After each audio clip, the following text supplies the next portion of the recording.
Hello दोस्तों, नमस्कार। आप सभी लोगों का एक बार फिर से स्वागत है आपके अपने यूट्यूब चैनल रेलवे मित्र पर। आज हम लोग आप सभी लोगों को अपने एक और रेलवे मित्र प्रदीप जी से मुलाकात करवाते हैं, जो कि ये इंडियन रेलवे में टेक्नीशियन के पद पर कार्य कर रहे हैं। इनका डिपार्टमेंट इंजीनियरिंग है और ये इंजीनियरिंग डिपार्टमेंट में टूल्स एंड प्लांट इनको मिला हुआ है। तो प्रदीप जी का तो सबसे पहले हम बहुत बहुत स्वागत करते हैं कि इन्होंने अपना कीमती समय निकाला। अब हम इन्हीं से चाहेंगे कि अपना इंट्रोडक्शन दें। आपका भी बहुत बहुत स्वागत है। मेरा नाम प्रदीप कुमार सिंह हुआ। मैं झारखंड से बिलोंग गोड्डा डिस्ट्रिक्ट से करता हूँ। मेरा सिलेक्शन चेन्नई बोर्ड तिरछी डिवीज़न में हुआ।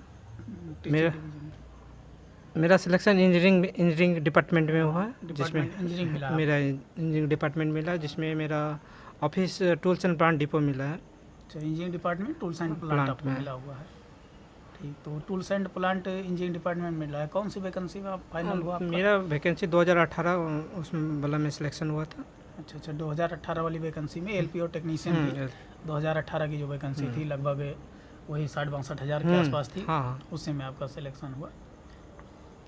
तो आगे आप बताइए, जैसे यहाँ पर आप आए TPJ डिवीज़न में आपका सिलेक्शन हुआ, तो इसके पहले और सिलेक्शन के बाद कैसा आपको महसूस हो रहा होगा? एक बार नए अब तो आप 1.5 साल का 2 साल का आपके पास एक्सपीरियंस हो गया, अनुभव हो गया काम करने का रेलवे में।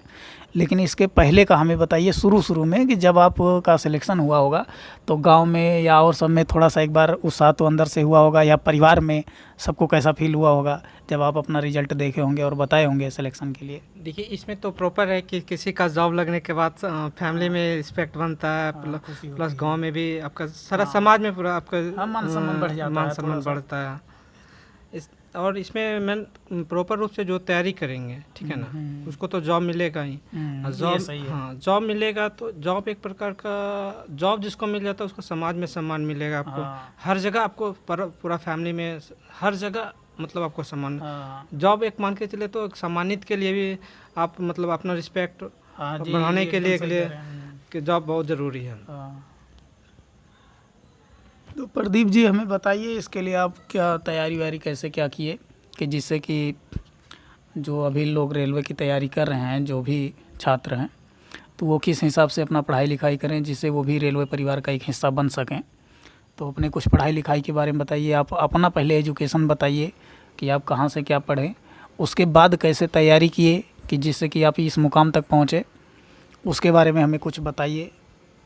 जैसे देखिए, हम पहले तो 10th फिर पहले 10th किए, उसके बाद इंटर किए, उसके बाद ITI किए। इंटर के बाद आप ITI किए।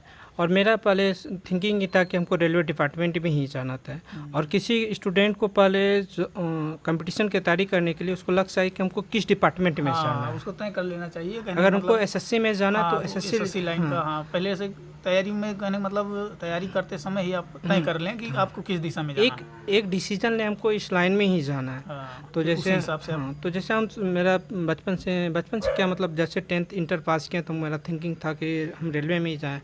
फिर तो हम सोचे अपने फैमिली को बोले हमको ITI करना है। तो 2000 आपका कौन सा ट्रेड से था? मेरा ट्रेड था, फिटर था। 2014 में मैं ITI कर लिया। उसके बाद इंटर जैसे पास किया तो हम कंटिन्यू रेलवे में आ गए कि रेलवे का ही तैयारी करना है हमको, बाकी किसी में नहीं जाना है, SSC सबका। और जानते हैं कि उधर तो इंग्लिश थोड़ा सा वीक था मेरा बचपन में। बिहार वालों के लिए देखिए ये बहुत पॉइंट की चीज़ है कि यूपी बिहार वालों के लिए इंग्लिश से ना इंग्लिश बहुत मतलब एक डर सा जैसा बना रहता है। वो हकीकत भी है, क्योंकि वो सब कि मैथ रीजनिंग या जो भी है लूसेंट वगैरह विधिवत पढ़ते हैं बढ़िया से, लेकिन जहाँ इंग्लिश की बात आ जाती है वहाँ समझिए कि वो एकदम डर सा जैसा उनसे बना रहता है। इसीलिए जो है कि SSC की तरफ थोड़ा सा रुझान कम रहता है, यूपी बिहार झारखंड तीनों राज्य के। इसलिए हम अपना के बोले कि नहीं, हमको रेलवे में ही जाना है। इसके लिए हम कंटिन्यू तैयारी किए। 2012 से जैसे इंटर पास किए, उसके बाद हम सब कंपटीशन का तैयारी किए। और हम तो ये अब दोस्त को बोलना चाहते हैं या तो कि जो भी तैयारी करें वो कंटिन्यू करें उसको, और कहीं भी से पढ़ें उसका एक लय के साथ पढ़ें। तो तैयारी के लिए आप कोचिंग वगैरह की? हाँ, कोचिंग के लिए जैसे हम इंटर PCM किए थे, उसके बाद हम मैथ रीजनिंग का कोचिंग किए। उसके GK GS तो अपने से खुद पढ़ाई किए। अच्छा मेन रहता है कि खास करके कंपटीशन और जॉब पाने के लिए आपको एक कंटिन्यूस पढ़ना पड़ेगा। आपको मतलब 8 घंटा ही पढ़ना है, ये नहीं हम कहते कि 18 घंटा 20 घंटा पढ़िए, उतना कभी नहीं पढ़ना चाहिए। 2 घंटे का 4 घंटे का आप शिफ्ट बांट कर शिफ्ट कंटिन्यू 8 से 10 घंटा जो कंटिन्यू पढ़ लेगा 30 दिन, तो हमको लगता है कहीं भी वो सक्सेस कर सकता है स्टूडेंट। और साथ साथ हम लोग क्यूज भी चलाते थे, तो उसमें क्यूज का क्वेश्चन आंसर का, हाँ क्वेश्चन आंसर का उसका ग्रुपिंग के माध्यम से व्हाट्सएप ग्रुप हुआ या नहीं, ग्रुप नहीं, हम लोग खुद क्यूज चलवाते थे। सब साथ में बैठ कर, हाँ बैठ करके ग्रुप कंपटीशन करने मतलब ग्रुप में। तो मैथ रीजनिंग के लिए कुछ बताइए, मैथ रीजनिंग के लिए देखिए अभी तो ऑनलाइन सारा चीज़ हो गया। ऑनलाइन में कहीं भी कोई भी सर के साथ कंटिन्यू रहिए, आप जुड़े रहिए, पढ़िए, कहने मतलब तमाम ऑनलाइन कोई भी चीज़ पहले आपको कुछ किसी सर के पास पढ़िएगा, लेकिन कंटिन्यू पढ़ना है, कहने मतलब आपको पहली बार किसी के साथ पढ़िएगा तो वो समझ में नहीं आएगा, लेकिन वही कंटिन्यू के साथ अगर उसके साथ इंटरेस्ट लग गया, कि एक बार अगर इंटरेस्ट किसी सर के पास लग गया तो आप पढ़ना स्टार्ट कर दिए सब दिन उसके साथ। इसी तरह हाँ, लेकिन किसी को पढ़ाई करने के लिए आपको कंटिन्यू ही रहना पड़ेगा। तो आगे बताइए आप, जैसे मैथ के लिए कौन सी बुक को ज़्यादा प्रेफरेंस दिए, या कोई ज़रूरी है कि मतलब कई प्रकाशन की बुक को ज़्यादा पढ़ा जाए या एक ही 2 बुक को पढ़ा जाए? आपका मतलब क्या है, जैसे कि आप किस हिसाब से पढ़े? जैसे आपने कई किताबों की कंपटीशन की पढ़ी, जैसे मैथ के लिए, रीजनिंग के लिए, कि एक ही किताब को कई बार पढ़े या अलग अलग प्रकाशन की कई किताबों को पढ़े? मैथ हम देखिए हम प्रॉपर 2 ही 3 किताब पढ़े हैं उसके, जैसे RS अग्रवाल हुआ, शकीर अहमद हुआ, ये सब को बुक को हम कंटिन्यू पढ़े। ये नहीं कि आज दूसरा पब्लिकेशन का बनाया है, दूसरे एक ही को पढ़ना है, उसको पूरा कंप्लीट करना है। कोई भी किताब पढ़िए उसको पूरा कंप्लीट से पढ़िए, कहने का मतलब जैसे आप लूसेंट ही पढ़ते हैं, लेकिन उसको पूरा बारीकी से पढ़ लीजिए। ये नहीं कि ये आज ये आधा बुक ये पढ़े, कल आधा बुक को पढ़े, वो सिस्टम कभी नहीं करना चाहिए, वो स्टूडेंट फ्लॉप पढ़ते हैं। जैसे लूसेंट ही पढ़ना तो पूरा एक बार ख़त्म कर देना, टारगेट बना के, कोई भी चीज़ पढ़ना चाहिए टारगेट बना के। एक बार टारगेट जो पूरा कर लीजिएगा कभी बहुत जल्दी सक्सेस कर सकता हो। तो आगे बताइए आप, अभी तो 1.5-2 साल का आपके पास एक्सपीरियंस हो गया रेलवे में काम करते हुए इस समय, तो जो व्यूअर्स हैं जो अभी छात्र तैयारी कर रहे हैं, वो किस हिसाब से मतलब पढ़ें कि जिससे कि उनका भी सिलेक्शन हो? कुछ उनके लिए आप अपनी तरफ से कुछ, मतलब हमारे पूछने का ये मतलब हो कि आप अपनी तरफ से कुछ उन्हें टिप्स दीजिए या कुछ सुझाव दीजिए कि जिससे कि वो भी आपसे सीखें और उस हिसाब से पढ़ाई करें, कि जिससे उनका भी आने वाली वैकेंसी में LP टेक्नीशियन की है या ग्रुप D है, NTPC तो अभी सब चल ही रहा है, क्लियर हो रहा है अभी तो, लेकिन LP और टेक्नीशियन की नेक्स्ट जो वैकेंसी आएगी तो उसमें कम से कम वो भी अपनी एक सीट पक्की करें, कहने का मतलब उसके लिए आप कुछ अपने तरीके से कुछ टिप्स दीजिए। देखिए मेरा तो सबसे पहले कहना है कि मतलब कुछ भी तैयारी कीजिए, किसी चीज़ में कंटिन्यू रहिए। सबसे कंटिन्यू का बहुत बड़ा महत्व रहता है किसी चीज़ में। जैसे मैथ ही पढ़ना है, 2 घंटा पढ़ना है तो पढ़ना है, चाहे कुछ भी हो जाए। मॉर्निंग में ऐसा शिफ्ट बना लीजिए कि मॉर्निंग में हमको 2 घंटा पढ़ना है। ये नहीं कहते हैं कि मैथ ही बनाइए, किसी का 2 घंटा क्लास ही देख लीजिए, लेकिन उसको डेली क्लास देखिए उसका। और जैसे सबका एक रूटीन शेड्यूल बना लीजिए, और पूरा हार्ड रूटीन कभी नहीं बनाना है, एकदम पूरा ना हो सके, कभी भी नहीं कि हमको हो सके, आपकी कैपेसिटी से ज़्यादा को मतलब नहीं बनाना है, कैपेसिटी से आधा बनाइए बस, जितना पूरा कर ले जाइए, और डेली का डेली कहने डेली का डेली में वो पूरा हो, लेकिन कंटिन्यू होना चाहिए।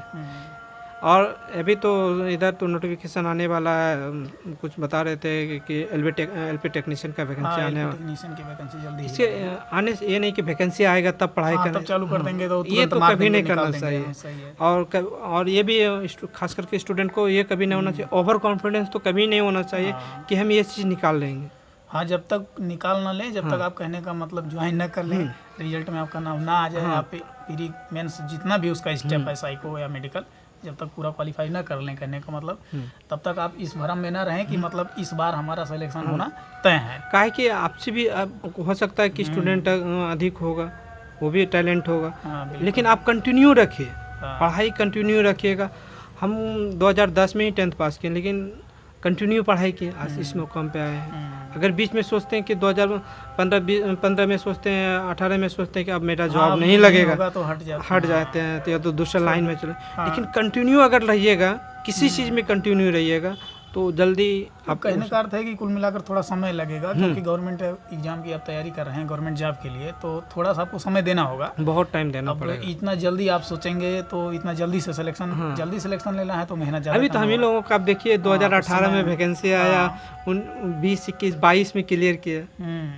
अभी तक देखिए अभी हम लोग को वेटिंग क्लियर कर रहा है। चेन्नई बोर्ड का भी वेटिंग क्लियर किया LPN टेक्नीशियन की, अभी 2-4 दिन पहले 2-3 मित्र आए जो है, और कभी हम मुलाकात उनसे भी करवाएंगे आप सभी लोगों का। अभी बहुत जल्दी ही वेटिंग क्लियर हुआ, और हर बोर्डों का भी वेटिंग क्लियर कर रहा है, चेन्नई का ही नहीं, इलाहाबाद है, अभी एक दोस्त हमारे मुंबई वेटिंग में क्लियर हुआ उनका।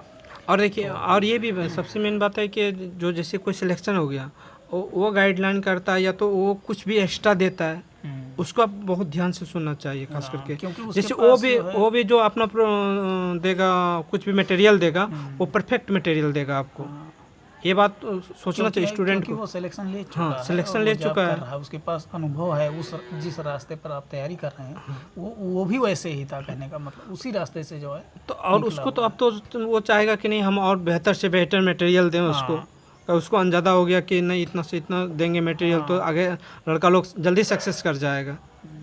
और तो कितना तो होता है कि दे रहा है अपना व्यूअर्स बढ़ाने के लिए मटेरियल दे रहा है ये तो नॉर्मल बात हो गया आजकल यूट्यूब पे। लेकिन मेरा यही कहना है किसी सर के पास पढ़िए, ये नहीं कहते कि हम यही सर के पास पढ़िए, उसी सर यूट्यूब पर बहुत बड़े अच्छे टीचर हैं वास्तव में। सबसे अच्छा है कि प्लेटफॉर्म इतना अच्छी सुविधा दे दिया है कि आप कहीं भी हैं, कहीं ना आना है, ना रूम लेना है, ना जाना है, आप मोबाइल में जो है नेट रहे अपना यूट्यूब ऑन कीजिए, मैथ रीजनिंग GS जो भी आप पढ़ना चाहें, जिस भी लाइन की आप तैयारी कर रहे हैं अच्छा खासा पढ़ सकते हैं। तो पढ़ाई में आप शुरू से बहुत नहीं पढ़ाई में शुरू में बहुत वीक थे, खास करके मेरा मैथ बहुत वीक था, मैथ ही वीक था, मैथ बहुत वीक था। और कंपटीशन के लिए आपको बता दें कि मैथ रीजनिंग जो है ये दोनों सबसे ज़्यादा जरूरी है। मैथ रीजनिंग क्योंकि 40 से 50 क्वेश्चन इसी के बनते हैं, और वो आप मैथ SSC या रेलवे की ही बात नहीं कि हम लोग रेलवे में प्रॉपरली, इसके लिए हम मतलब अगर SSC है या और भी डिपार्टमेंट में आप जाएंगे दूसरे भी लाइन में, तो मैथ रीजनिंग वहाँ भी उतने भूमिका निभा रहा है। मैं बोले आपको पहले भी बोले मैथ रीजनिंग बहुत इंपॉर्टेंट है। किसी का देखिए आप मैथ रीजनिंग बनाते हैं, कोई भी एग्जाम में 50% अगर मैथ रीजनिंग आप सही से बना लिए 45 तो उसमें आप मिनिमम आपको 2 या 3 रॉन्ग हो सकता है, बाकी मैथ रीजनिंग जो भी आंसर आएगा वो परफेक्ट करेंगे तो परफेक्ट ही होगा अगर आप सॉल्व कर आंसर। इसलिए मैथ रीजनिंग को ज़्यादा से ज़्यादा फोकस करें। और GK GS तो अब नॉर्मली हो गया, जो जिससे नॉर्मली करंट अफेयर्स कंटिन्यू पढ़िएगा तो करंट अफेयर्स से GK आजकल बन जाता है। तो करंट अफेयर्स कोई भी सरकार देखिए डेली देखिए, और पहले से हम तो आपको बता दें कि बहुत मैथ में वीक थे हम, तो लेकिन उसके लिए मेहनत किए थे, थोड़ा सा एक्स्ट्रा मेहनत करना पड़ा था हमको। तो कहने का मतलब ऐसा नहीं है कि बहुत ब्रिलियंट है या ब्रिलियंट आप हैं तभी मतलब आप नौकरी ले सकते हैं या पा सकते हैं, ऐसा कुछ नहीं है। ब्रिलियंट ऐसा नहीं कि हम बहुत ब्रिलियंट है तभी नौकरी ले सकते हैं, ऐसा है कि आप कंटिन्यू रहिए, आप 100% कहीं ना कहीं सक्सेस कर जाइएगा। ठीक कंटिन्यू हम तो आपको बताएं कि सिर्फ स्टूडेंट अगर 8 घंटा पढ़ ले तो उसी में जॉब पा सकता है। ये नहीं हम कभी किसी को नहीं बोलते कि 10 घंटा 10 घंटा 12 घंटा 16 घंटा पढ़ते ही रहिए और कुछ ना करिए, पढ़िए। 8 घंटा जो कंटिन्यू मेहनत कर लेगा ना 100% बोल रहे हैं हमको मेरा जैसा अनुभव है कि उसका जॉब लग सकता है। तो अब आगे बताइए, आप जो है शादी वादी के बारे में कुछ बताइए अपने, क्योंकि जो है शादी आपकी हो गई है या अभी मतलब शादी करना है? क्योंकि 1.5-2 साल आप जॉब करते हो गया, क्योंकि ऐसा होता है ना कि जैसे जॉब लगने के बाद जल्दी लोगों की शादी वादी, फिर क्योंकि सेटलमेंट आदमी हो जाता है उसके बाद फिर उसको इतना ज़्यादा वो रहता नहीं है कि जॉब लग गया। हम भी जानते हैं जब तक लड़का सेटल नहीं होता तो तब तक शादी ब्याह के लिए थोड़ा सा तो प्रॉब्लम होता है। और हमको तो लगता है कि पढ़ाई वढ़ाई जो अच्छा से लड़का करेगा तो शादी भी अभी सब आपको एक ऐसा लाइन ही है, ऐसा है एजुकेशन लाइन। अगर इसको आप ये नहीं कहते कि कभी कभी होता है कि किसी का जॉब नहीं लगा, ये एजुकेशन ऐसा सिस्टम है, आप कहीं बिजनेस भी कीजिएगा ना बहुत अच्छा आपका माइंड दूसरे। अगर आप अच्छे से पढ़े हैं तो अनएजुकेटेड है ना तो उसको प्रॉब्लम होता है कि ये मतलब ये मटेरियल कहाँ से लाए, लेकिन आप एजुकेटेड हैं तो आपको पता है क्या मतलब उस चीज के बारे में आप कोई भी सर का देखिएगा तो वो पहले मोटिवेशन वीडियो दिखाता है वो, तो उसमें आपको बताता है ये काम कैसे करें। आप एजुकेशन देखें तब तो वो वीडियो देखें, अगर एजुकेशन नहीं करते तो आप वो वीडियो नहीं देख सकते, उसका आपके बारे में जानकारी नहीं होता।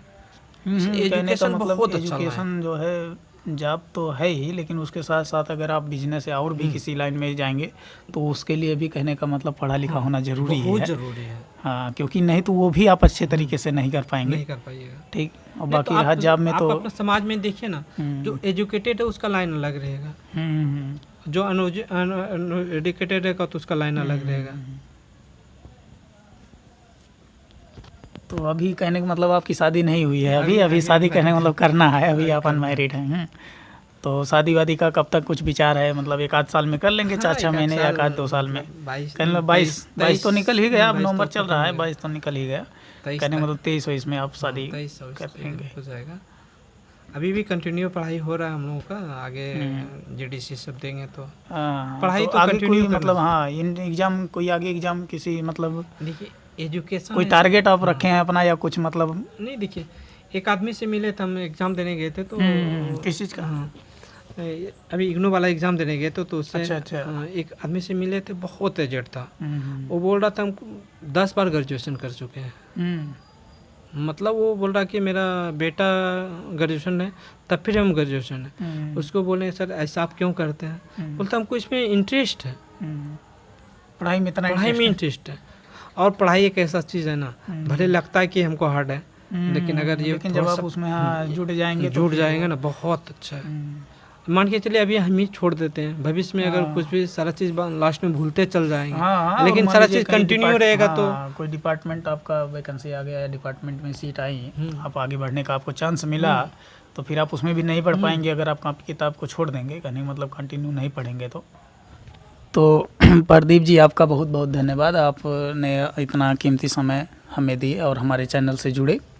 और हम आशा करते हैं कि हम अपने जितने भी व्यूअर्स हैं या जो भी लोग इस वीडियो को देखेंगे उन्हें काफ़ी हेल्प मिलेगा जो एग्ज़ाम की तैयारी कर रहे हैं, और यही नहीं किसी अदर एग्ज़ाम की भी तैयारी कर रहे हैं। तो हम आशा करते हैं कि आपसे जुड़े और आपसे जो बातचीत किए इस वीडियो के माध्यम से उन्हें कुछ ना कुछ ज़रूर लाभ मिलेगा और वो मोटिवेट होंगे थोड़ा सा।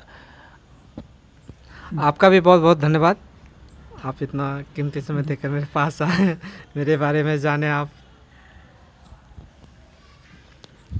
तो आप सभी लोगों का भी बहुत बहुत धन्यवाद। आप सभी लोग अपना मेहनत से पढ़ाई कीजिए और खुश रहिए, मस्त रहिए, और जिससे कि आने वाली वैकेंसी में भी आप लोग भी रेलवे परिवार का एक हिस्सा बनिए। ठीक, परिवार में आइए, आप लोग कंटिन्यू और हम लोग को इंतज़ार रहेगा, आप लोग का भी इंतज़ार रहेगा हम लोग का कि आप अगली वैकेंसी में जो है अपना एक सीट पक्की करें। मतलब आने वाला है 23 में आने वाला है। रेलवे एलपी टेक्नीशियन में बहुत जल्दी वैकेंसी लगेगी और उसके लिए आप अभी से हाँ अच्छे से तैयारी करेंगे जिससे कि आप लोग भी परिवार का ही एक हिस्सा बने। और वीडियो देखने के लिए आप सभी लोगों का बहुत बहुत धन्यवाद।